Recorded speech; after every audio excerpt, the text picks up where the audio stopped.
So, what's up with Anakin Skywalker?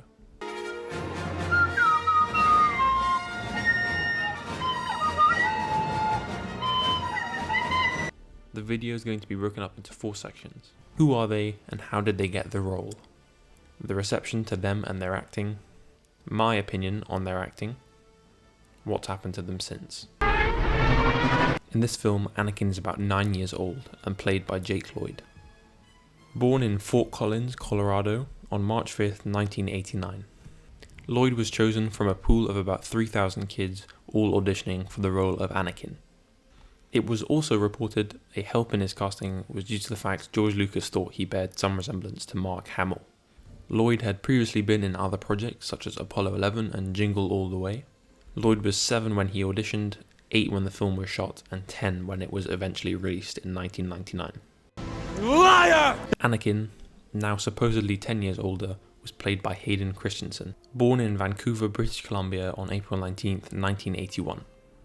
Christensen had been acting years previously and having acquired a wider range of audience when he starred in Higher Ground in 2000. Christensen then received critical acclaim, including Golden Globe and SAG nominations for his role in Life as a House.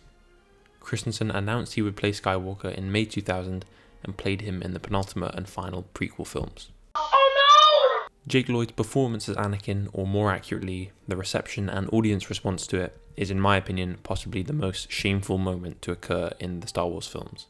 Jake was 10 when the film was released. The film was met with backlash from the off and started the line of an underwhelming, messy set of prequel films. Lloyd's performance was met with unmatched brutality from Star Wars fans and the media, many of whom took no issue with endlessly dissecting and discrediting a 10-year-old's performance. Lloyd was even nominated for a Raspberry Award for Worst Actor in a Supporting Role. The film, instead of triggering a path to stardom, started Lloyd on an incredibly sad path.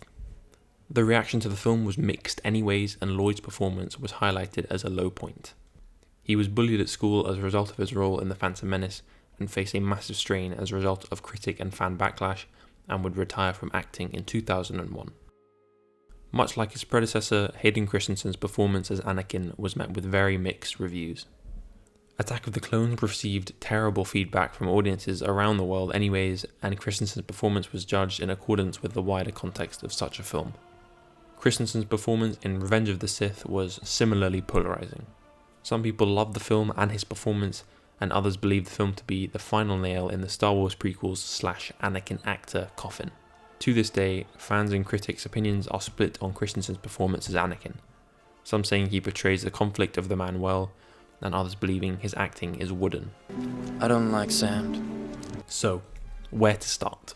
Let's start on Tatooine, in The Phantom Menace, where a poor little slave boy leaves his mother to go and become a Jedi. I think Jake Lloyd does a good job as young Anakin. He carries himself well, and he acts the corniness of the dialogue accordingly in scenes with pretty big deal actors like Liam Neeson and Natalie Portman. I saw your laser sword. Only Jedis carry that kind of weapon.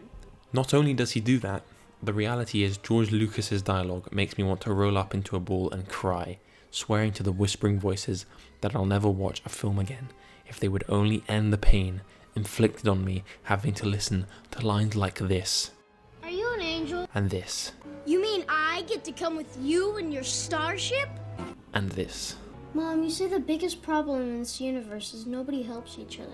Even Mark Hamill told people to chill and knew how it felt to deal with dodgy dialogue. I'm still angry about the way they treated Jake Lloyd. He was only 10 years old, that boy, and he did exactly what George wanted him to do.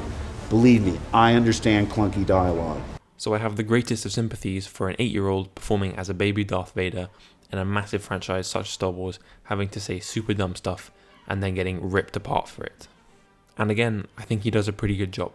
He brings a lot of excitement and happiness to a role that develops into a dark, brooding Darth Vader, which I think is admirable to do at such a young age. The underlying factor I would pin in his performance, as stated previously, we are talking about an, at the time, 8-year-old child. 8 years old. This is not a subpar performance from an A-list Hollywood actor. This was an 8-year-old boy. If we move on to Hayden Christensen's rendition of an older Anakin, I think we meet many of the same issues.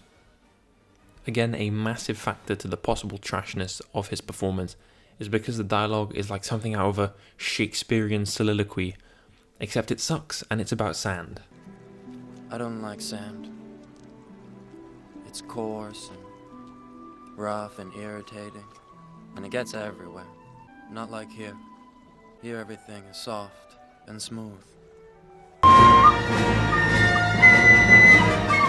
Attack of the Clones is the weaker performance of his two, and his delivery of dumb lines isn't always very good, but I can forgive them because dumb lines. There are a few great moments in the film where he does make things work. For example, I actually think he crushes this scene where he's just massacred the Tusken Raider tribe and is telling Padme how much he hates them and what he's done. I killed them all. They're dead. Every single one of them. And not just the men, but the women.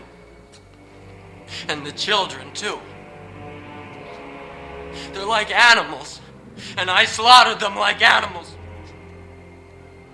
I hate them! Other than that, it can get pretty rough.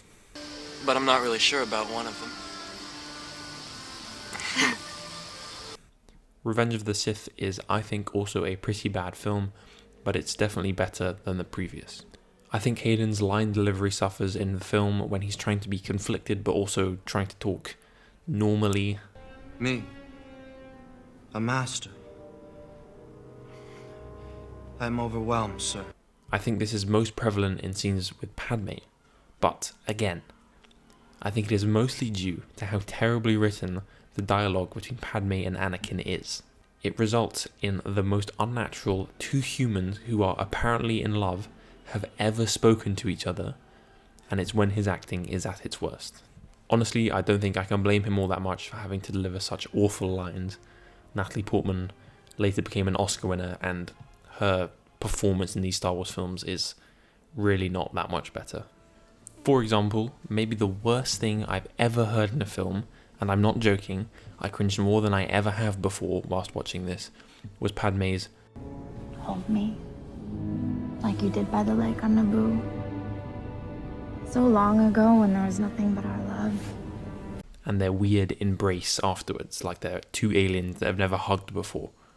Christensen's high points are his breakouts of actual emotion, like the final sequence where he gets angry at Padme for betraying him, and his oral attack on Obi-Wan before and during their fight. He is really, really good at being angry and showing true conflict and pain in his facial expressions, especially when it isn't interrupted by brain-dead waffle written by George Lucas.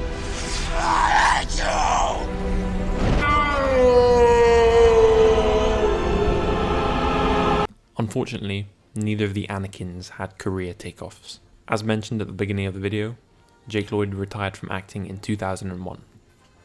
This was after dealing with bullying from classmates and abuse and torment from the media. Jake has had a difficult time since, but still found time to meet up with fans and go to Star Wars conventions, but that also eventually stopped. Jake is now a diagnosed paranoid schizophrenic. I hope he has been given the appropriate help and wish him the best. Hayden Christensen has not had such a serious decline in mental health, but his career never took off.